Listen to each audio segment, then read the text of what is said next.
নমস্কার বন্ধুরা, আর live and cooking channel থেকে আবার একটা ভিডিও নিয়ে চলে এলাম। দেখো, তোমাদের বলছিলাম না আমাদের একটা নতুন বাড়ি হচ্ছে।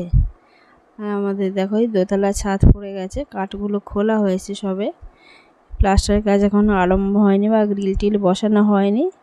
ওদের অন্য এক জায়গায় কাজ হচ্ছে বলে ওরা এখনও এটা শুরু করেনি, তো হবে। আর আমার ছোটো মেয়ে আর বড়ো মেয়ে স্কুল শনিবার তাড়াতাড়ি ছুটি হয়ে গেছে বলে বড়ো মেয়ে বাড়িতে চলে এসেছে, দুজনে মিলে খেলা করছে। তোমাদেরকে দেখা যাবে আমাদের পাশে পুকুর আছে, পিছনে বড় পুকুর একটা আছে। আর দেখো ঘরগুলো কিন্তু খুব বড় বড় করা হয়েছে। একটা ঘর করার খুব ইচ্ছা ছিল, মানে শ্বশুর বাড়ি ভিটে, মানে যাকে বলে শ্বশুরের ভিটেতে একটা বাড়ি করার ইচ্ছা ছিল, করেছি। দেখো আমার ঘরের পেছনেই একটা নিম গাছও আছে, জানালা দিয়ে হাত বাড়ালেই পাওয়া যাবে, পেছনে পুকুরও আছে। তা মেয়েরা খেলতে খেলতে আমাকে বলছিল, মা আজকে একটু সন্ধ্যাবেলায় চিকেন করবে? তা বলছি ঠিক আছে, পাপা আসুক তারপরে করা হয়। দেখো তোমরা দেখতে পাচ্ছ ঘরটা কত বড়।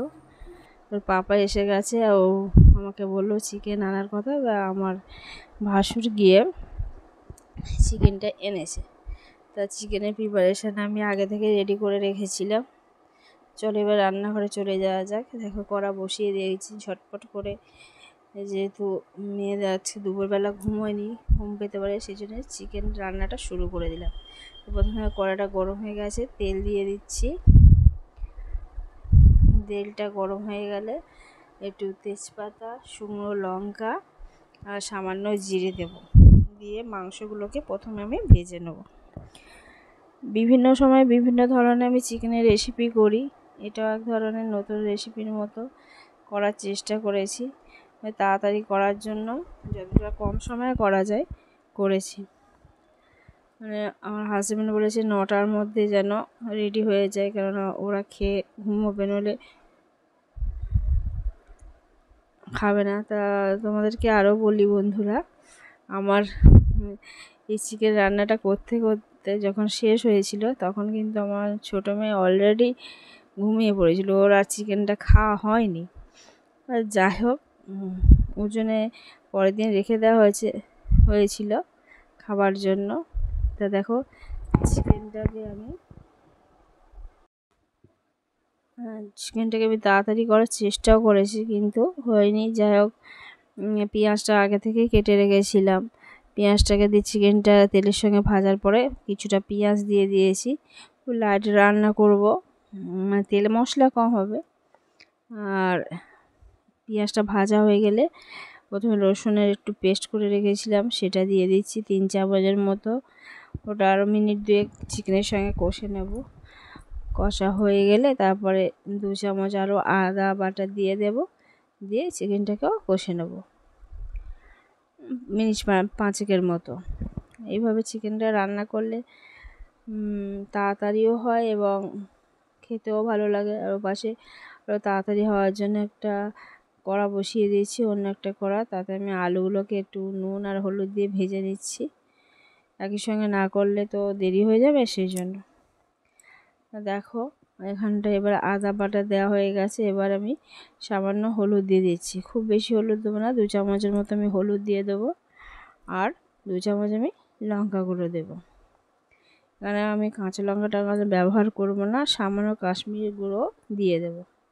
দিয়ে ভালোভাবে আমি চিকেনটাকে কষে নেব।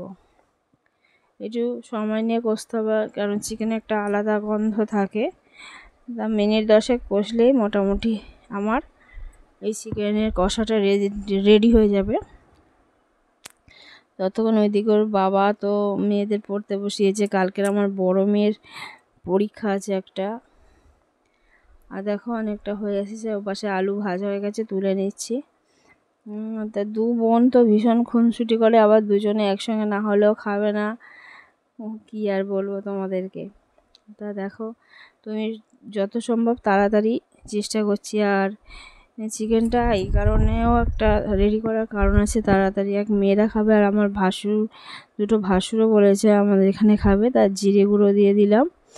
সরি বন্ধুরা, এখানে ধনে গুঁড়ো দিয়েছি। আজকে জিরে গুঁড়ো কেন দিইনি, গোটা জিরে ফোড়ন দিয়েছিলাম বলে ওই জন্য আলাদা জিরে গুঁড়ো দিইনি, ধনে গুঁড়োকে দিয়েছি।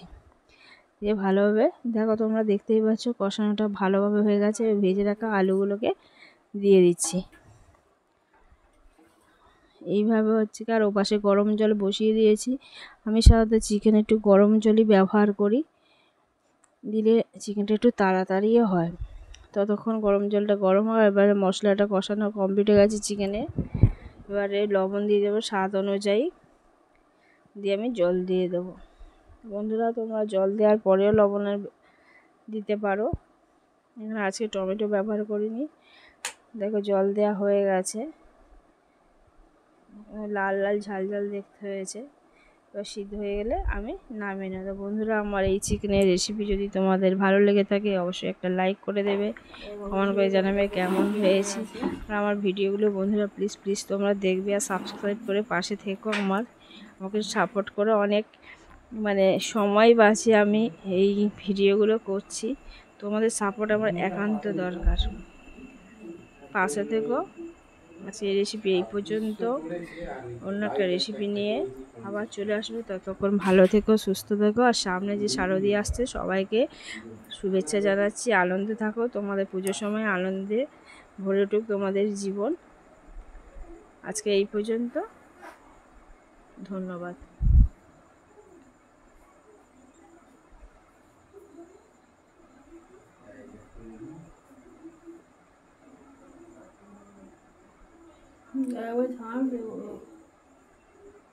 এই যে একবার ঝাড় দেবো, দাঁড়াও।